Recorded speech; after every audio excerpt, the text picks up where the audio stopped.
Hi friends, ribbon pakoda 10லேருந்து 15 நிமிஷத்தில் எப்படி செய்கிறேன்னு பார்ப்போம்.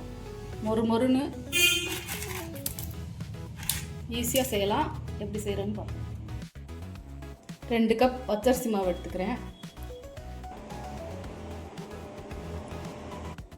அதே கப்பில் 1 கப் கடலை மாவு சேர்த்துக்கிறேன். அதே கப்பில் அரை கப் பொட்டுக்கடலை எடுத்துருக்கேன். இதை மாவாக அரைச்சி எடுத்துக்குவோம். எந்த அளவுக்கு பவுடராக அரைக்கமோ அந்த அளவுக்கு அரைச்சிக்கணும்.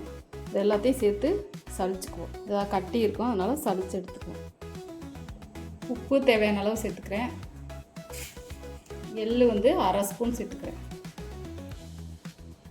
மிளகாய் பொடி 1 ஸ்பூன் சேர்த்துக்கிறேன். உங்களுக்கு காரத்துக்கு ஏற்ற மாதிரி சேர்த்துக்கோங்க. நெய் 1 ஸ்பூன் சேர்த்துக்கிறேன். நெய் சேர்த்து செய்யும்போது நல்லா மொறுன்னு கிடைக்கும், அதனால் நெய் சேர்த்துக்கிறேன். இல்லை பட்டர் கூட சேர்த்துக்கலாம். எண்ணெய் சுட வச்சு கூட சேர்த்துக்கலாம். மாவை நல்லா எல்லா மாவையும் ஒன்றா கலந்து விட்டுக்குவோம். தண்ணி சேர்த்து கொஞ்சம் கொஞ்சமாக பிசைஞ்சுக்குவோம்.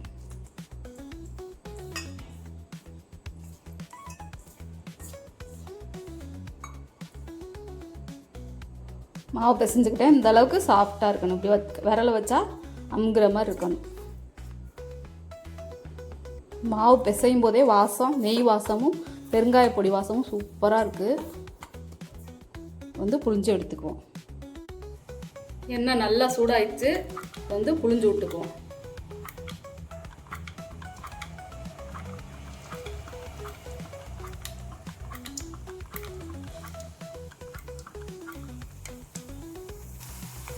நல்லா ஒரு சைடு வேகணும். அதுக்கப்புறமா கரண்டி வச்சு திருப்பி விடணும். ஒரு சைடு வெந்துருச்சு, திருப்பி விட்டுக்குவோம். கரண்டியை வச்சு இந்த மாதிரி கலக்கி விட்டுருவோம். நல்லா அந்த பபிள்ஸ்லாம் அடங்கினோன்னு எடுத்துக்குவோம். நல்லா இந்த மாதிரி வெந்தோடனே எடுத்துருவோம்.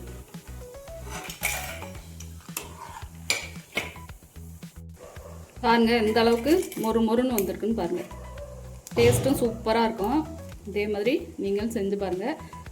பிகினர்ஸ் கூட ஈஸியாக செஞ்சிடலாம். 10லேருந்து 15 நிமிஷத்தில் செஞ்சிடலாம். இந்த வீடியோ பிடிச்சா லைக் பண்ணுங்கள், ஷேர் பண்ணுங்கள், மறக்காமல் சப்ஸ்கிரைப் பண்ணுங்கள். பாய். அடுத்த வீடியோவில் பார்ப்போம்.